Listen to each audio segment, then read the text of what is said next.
안녕하세요.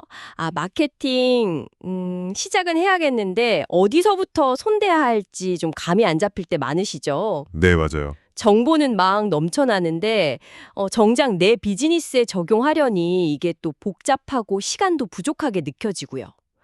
그래서 오늘은 당신이 보내주신 자료, 바로 그 마크 세터필드의 원 위크, 그러니까 원 윅 마케팅 플랜의 핵심을 좀 같이 파헤쳐 보려고 합니다. 이게 단 일주일 만에 실행 가능한 어떤 구체적인 마케팅 시스템 구축 방법을 제시한다고 해서요. 상당히 흥미롭더라고요. 네, 맞습니다. 이 자료의 뭐랄까 가장 큰 특징은 추상적인 이론보다는 당장 행동으로 옮길 수 있는 그런 구체적인 단계를 요일별로 아주 명확하게 제시한다는 점이에요. 요일별로요? 네. 그래서 오늘 저희는 이 7일간의 여정을 한번 따라가 보면서 각 단계가 왜 필요하고 또 어떻게 서로 유기적으로 연결되는지, 그리고 이게 당신의 비즈니스 성장에 어떤 실질적인 의미를 가질 수 있는지 그 핵심 원리를 좀 깊이 있게 탐구해 볼까 합니다. 좋습니다. 복잡하게만 느껴졌던 마케팅 실행 계획, 그 뼈대를 잡아줄 일주일 로드맵을 지금부터 함께 따라가 보시죠. 자, 이게 본격적으로 한번 살펴보겠습니다. 첫날의 미션은 바로 틈새 시장을 찾는 것인데요. 근데 왜 처음부터 넓은 시장이 아니라 이렇게 좁은 틈새에 집중해야 할까요? 이게 단순히 경쟁을 좀 피하려고 그러는 건가요? 경쟁 회피도 뭐 이유가 될 수는 있겠죠. 근데 더 근본적인 이유는 바로 자원의 효율성 그리고 메시지의 명확성 때문입니다. 효율성과 명확성. 네, 모든 사람을 다 만족시키려고 하면 결국 누구의 마음에도 이렇게 깊이 와닿지 못하는 그런 메시지가 될 가능성이 높죠. 아무래도 제한된 예산과 시간으로 최대 효과를 내려면 당신의 솔루션이 가장 절실하게 필요한 특정 그룹, 그러니까 바로 틈새 시장에 집중하는 것이 훨씬 현명합니다. 네. 여기서 그 세터필드가 제시하는 좀 흥미로운 관점은 이 틈새 시장을 밖에서만 찾지 말고 당신의 과거 경험 속에서 한번 찾아보라는 거예요. 과거 경험이요? 그냥 시장 조사를 하는 게 아니고요. 그렇습니다. 책에서는 지난 한 2년간 함께 일했던 고객들을 한번 분석해보라고 권하거든요. 2년간 고객들? 네. 어떤 고객에게 가장 큰 만족감을 줬는지, 또 누구랑 일할 때 가장 즐거웠고 성과도 좋았는지, 가장 수익성이 높았던 고객은 누구였는지 이런 걸 돌아보는 거죠. 네네. 예를 들어서 내가 가진 기술이나 지식이 가장 큰 영향을 미친 고객 그룹은 누구지? 나의 도움을 가장 필요로 했던 고객은? 가장 쉽게 접근하고 소통할 수 있었던 고객은? 뭐 이런 질문들을 던져보는 거예요. 그럼으로써 이미 당신이 강점을 가지고 있고 또 성공 가능성이 높은 그런 틈새를 발견할 수 있다는 겁니다. 그러니까 외부 시장 분석에 앞서서 내부의 성공 데이터를 먼저 활용하는 거죠. 그렇군요. 막연하게 시장을 찾는 게 아니라 내가 이미 잘하고 있고 또 줄먹게 일했던 그 경험에서 실마리를 얻으라는 거네요. 맞습니다. 책에 나온 그 B2B 건설 엔지니어링 분야 전문 마케팅 에이전시 사례나 크리스마스 장식품 전문가 사례도 아마 이런 방식으로 자신만의 강력한 틈새를 찾은 거겠네요. 그렇죠. 산업 분야뿐만 아니라 특정 직무, 예를 들면 뭐 중소기업 CEO라든지 아니면 특정 소프트웨어 사용자, 이런 역할로도 틈새를 정의할 수 있다는 점도 좀 인상적이었어요. 맞습니다. 여기서 중요한 건 단순히 시장을 좁히는 그 행위 자체를 넘어서요. 그 틈새 시장과 당신 사이에 어떤 진정성 있는 연결고리, 그러니까 스토리를 만드는 겁니다. 스토리. 네. 왜 당신이 이 시장에 관심을 갖게 됐는지, 또 그들의 어떤 문제를 해결해 줄 수 있는지, 이런 이야기가 필요하다는 거죠.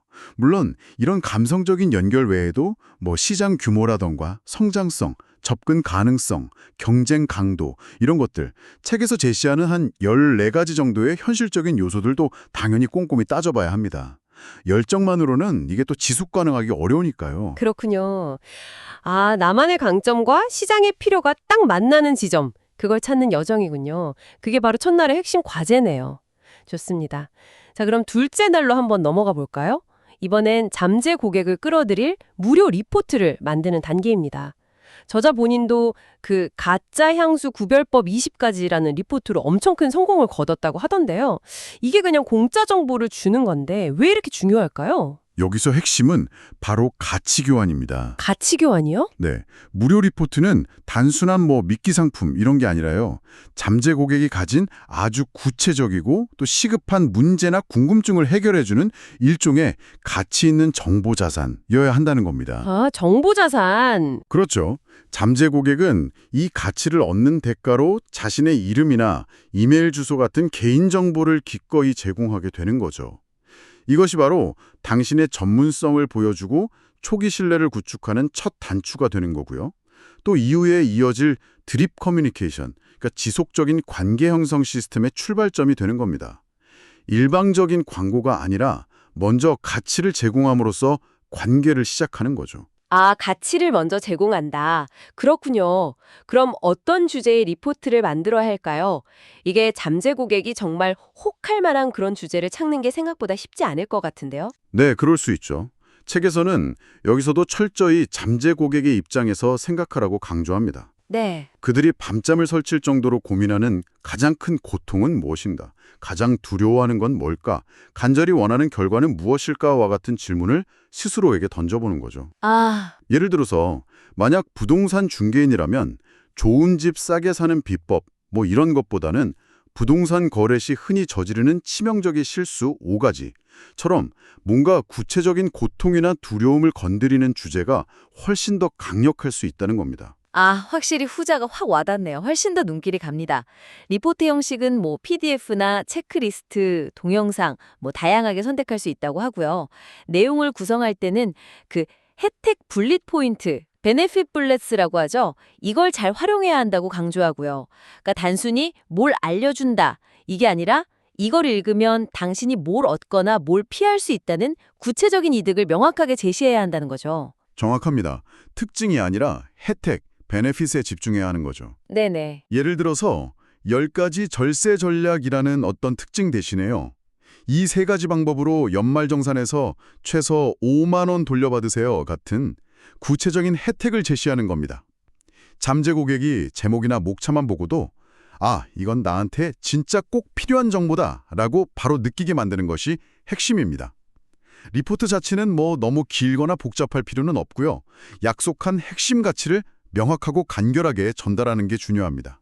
알겠습니다. 자, 가치 있는 정보 자산을 만들었어요. 그럼 이제 이걸 잠재 고객에게 전달하고 정보를 얻을 창구가 필요하겠죠. 셋째 날은 바로 랜딩 페이지를 구축하는 단계입니다. 이게 일반 홈페이지랑은 목적 자체가 좀 다르다고요? 네, 완전히 다릅니다. 일반 홈페이지는 회사 소개도 하고 다양한 정보도 제공하고 여러 목적을 가지잖아요. 그렇죠. 근데 랜딩 페이지의 목적은 딱 하나입니다. 방문자가 무료 리포트를 신청하도록 만드는 것. 그거 하나예요. 아, 딱 하나. 네. 그래서 다른 메뉴라던가 링크처럼 주의를 분산시키는 요소를 가능한 한 다 제거해야 합니다. 오직 리포트의 가치와 신청 양식에만 시선이 딱 집중되도록 설계해야 하죠. 책에서는 이걸 스퀴즈 페이지, 그러니까 잠재 고객의 이메일 주소를 짜낸다는 그런 의미로 표현하기도 하는데요. 그만큼 전환에만 집중하는 페이지라는 뜻입니다. 전환에만 집중한다. 와, 표현이 강력한데요? 그럼 효과적인 랜딩 페이지에는 어떤 요소들이 꼭 들어가야 할까요? 가장 중요한 것은 역시 첫눈의 시선을 확 사로잡는 강력한 헤드라인입니다. 헤드라인. 네, 방문자가 보통 1, 2초 만에 이 페이지가 자신에게 필요한 정보를 담고 있는지 아닌지를 판단하게 되거든요. 그래서 둘째 날 만들었던 리포트의 핵심 혜택을 여기에 잘 담아내야 합니다. 그 다음으로는 리포트를 통해서 얻을 수 있는 구체적인 이점들을 나열한 혜택 분릿 포인트가 있어야 하고요. 그리고 이름하고 이메일 주소 정도만 요구하는 간단한 신청 양식이 필요합니다. 너무 많은 정보를 요구하면 사람들이 그냥 나가버리거든요. 이탈률이 높아지니까요. 그렇죠. 마지막으로 신청 완료 후에 보게 될 감사 페이지에서는 리포트 다운로드 방법을 안내해주고 또 다음 단계를 살짝 알려주면서 좀 긍정적인 경험으로 마무리 짓는 것이 중요합니다. 아, 헤드라인의 중요성은 아무리 강조해도 지나치지 않겠네요. 책에서는 동영상을 활용하는 것도 전환율을 높이는 데 큰 도움이 된다고 하던데요. 네, 맞아요. 뭐 리포트 내용을 살짝 보여주거나 아니면 왜 이 리포트가 가치 있는지 설명하는 짧은 영상을 넣는 거죠. 텍스트보다는 훨씬 더 생생하게 가치를 전달할 수 있겠어요. 그렇죠. 그리고 도메인 이름도 그냥 회사 이름보다는 리포트 내용과 관련된 걸 쓰는 게 더 효과적일 수 있다는 팁도 있더라고요. 맞습니다. 동영상은 확실히 강력한 도구가 될 수 있고요. 어쨌든 기억해야 할 것은 랜딩 페이지는 24시간이라는 당신의 디지털 영업사원이라는 점입니다. 디지털 영업사원? 네, 명확하고 간결하고 또 강력한 메시지로 잠재 고객의 행동, 그러니까 리포트 신청을 이끌어내야 합니다. 디자인이 뭐 엄청 화려할 필요는 없지만 메시지만큼은 아주 명확해야 하죠. 자, 이제 틈새 시장 고객을 위한 가치 있는 리포트도 만들었고 그걸 신청받을 랜딩 페이지까지 구축했습니다. 그럼 넷째 날은 뭘 해야 할까요? 바로 드립 마케팅 이메일 시퀀스를 작성하는 단계인데요. 이게 물방울이 떨어지듯 꾸준히 메시지를 보낸다는 의미라는데 이게 구체적으로 어떤 시스템인가요? 네, 그게 뭐냐면요. 잠재 고객이 랜딩 페이지에서 리포트를 신청하고 이메일 주소를 남긴 그 순간부터 미리 설정해둔 일련의 이메일들이 자동으로 딱 정해진 간격에 따라서 발송되는 시스템입니다. 아, 자동으로요? 네, 여기서 핵심은 단순히 제품 판매를 막 강요하는 그런 스팸 메일이 아니라는 거예요. 꾸준한 소통을 통해서 관계를 구축하고 신뢰를 쌓는 것, 이게 목적입니다. 관계 구축과 신뢰. 그렇죠. 리포트 내용을 좀 보충해주거나 관련된 성공 사례를 공유하거나 뭐 유용한 추가 정보를 제공하면서 자연스럽게 당신의 전문성을 알리는 거죠.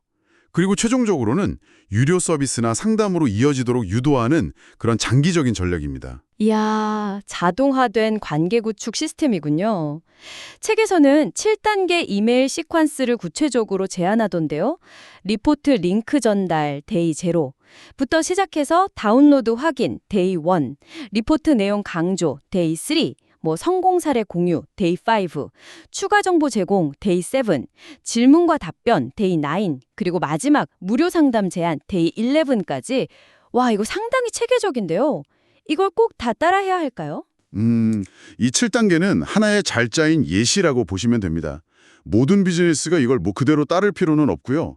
다만 각 이메일이 가진 목적에 좀 주목할 필요가 있습니다. 아, 목적. 네, 처음에는 정보 접근을 돕고 그 다음엔 점차 가치를 더해주고 신뢰를 쌓고 문제 해결 능력을 보여주다가 마지막에 자연스럽게 다음 단계로 제안하는 그런 흐름이죠. 중요한 것은 딱딱한 정보 전달이 아니라 좀 개인적인 어조나 스토리텔링을 활용해서 마치 1대1로 대화하는 듯한 그런 느낌을 주는 겁니다. 아, 그리고 이메일 제목도 물론 중요하죠. 수많은 메일 속에서 내 메일을 딱 열어보게 만들어야 하니까요. 그렇죠. 개인적인 어조와 스토리텔링, 자동 발송이지만 최대한 좀 인간적인 느낌을 살리는 게 중요하겠네요. 성공 사례나 뭐 업계 동향, 자주 묻는 질문에 대한 답변 같은 콘텐츠로 활용하라는 팁도 있었고요. 결국 이것도 꾸준함과 진정성이 핵심인 것 같습니다. 그렇습니다. 잘 설계된 드림 마케팅 시퀀스는 당신이 잠자는 동안에도 잠재 고객과 관계를 맺고 신뢰를 쌓으면서 비즈니스를 성장시키는 아주 강력한 자동화 엔진이 될 수 있습니다. 그리고 일관된 커뮤니케이션을 통해서 잠재 고객의 머릿속에 당신을 해당 분야의 전문가로 딱 각인시키는 효과도 상당히 크고요. 이제 시스템의 앞단은 거의 완성된 것 같습니다. 그럼 다섯째 날은 이 시스템에 이제 연료를 넣는 단계, 즉 우리가 만든 랜딩 페이지로 사람들을 데려오는 트래픽 확보 단계입니다. 아무리 좋은 시스템이라도 방문자가 없으면 뭐 무용지물이니까요. 그렇죠. 그렇죠. 책에서는 특히 PPC 광고를 강조하던데요. 왜 그런 건가요? PPC, 페이퍼 클릭. 특히 구글 검색 광고는요, 명확한 의도를 가진 잠재 고객에게 직접 다가갈 수 있는 가장 빠르고 효과적인 방법 중 하나이기 때문입니다. 아, 명확한 의도. 네. 예를 들어서 누군가 상속 전문 변호사라고 검색한다면 그 사람은 이미 관련 서비스에 대한 필요나 관심을 가지고 있을 가능성이 매우 높잖아요. 네, 그렇죠. 들어서 사람들에게 당신의 무료 리포트, 예를 들어 상속 분쟁 피하는 5가지 방법 같은 랜딩 페이지 광고를 보여주면 그냥 불특정 다수에게 광고하는 것보다 훨씬 높은 전환율을 기대할 수 있습니다. 세터필드가 PPC를 강조하는 이유는 아마도 이 시스템의 효과, 그러니까 틈새 시장, 리포트, 랜딩 페이지의 매력도 같은 것들을 가장 빠르게 테스트하고 검증할 수 있는 방법이기 때문일 겁니다. 아, 그렇군요. 시스템의 효과를 빠르게 검증하기 위해서 단순히 트래픽만 많이 모으는 게 아니라 정말 적합한 잠재 고객을 데려와서 앞서 만든 장치들이 잘 작동하는지 확인하는 거네요. 맞습니다. 구글 키워드 플래너로 사람들이 어떤 검색어를 쓰는지 파악하고 그 키워드를 광고 문구에 포함시키는 게 중요하다고 하고요. 그리고 그 광고 품질 점수, 퀄리티 스코어 이야기도 나오는데 광고랑 랜딩 페이지의 연관성이 높고 클릭률이 좋으면 광고비는 낮아지고 효율은 올라간다고요. 맞습니다. 키워드 선정, 또 매력적인 광고 문구 작성, 여기서도 혜택 강조가 중요하고요. 그리고 타겟 설정, 예산 관리 등등 신경 쓸 부분이 많지만 역시 가장 중요한 것은 테스트와 최적화입니다. 테스트와 최적화. 네. 처음부터 완벽한 광고를 만들 수는 없어요. 여러 키워드 그룹이랑 광고 문구를 계속 테스트해보고 어떤 것이 가장 좋은 성과, 그러니까 클릭률이나 전환율을 내는지 데이터를 보면서 꾸준히 개선해 나가야 합니다. 페이스북 광고도 언급되긴 하던데요. 검색 기반이 아니라 관심사나 인구 통계 정보를 기반으로 타겟팅할 수 있다는 점이 좀 다르고요. PPC와 함께 활용할 수 있는 또 다른 옵션이겠네요. 그렇습니다. 어떤 광고 채널을 사용하든 핵심은 같습니다. 비용을 써서 우리 랜딩 페이지로 구매 가능성이 높은 사람들을 데려오는 것. 그리고 그 성과를 꾸준히 측정하고 분석해서 광고 효율을 계속 높여나가는 과정이 필수적입니다. 자, 이제 5일차까지 해서 잠재 고객을 발굴하고 관계를 맺는 자동화 시스템의 뼈대를 세우고 거기에 트래픽을 유입시키는 방법까지 알아봤습니다. 남은 6일차와 7일차는 소셜미디어와 블로그 활용에 대한 내용인데요.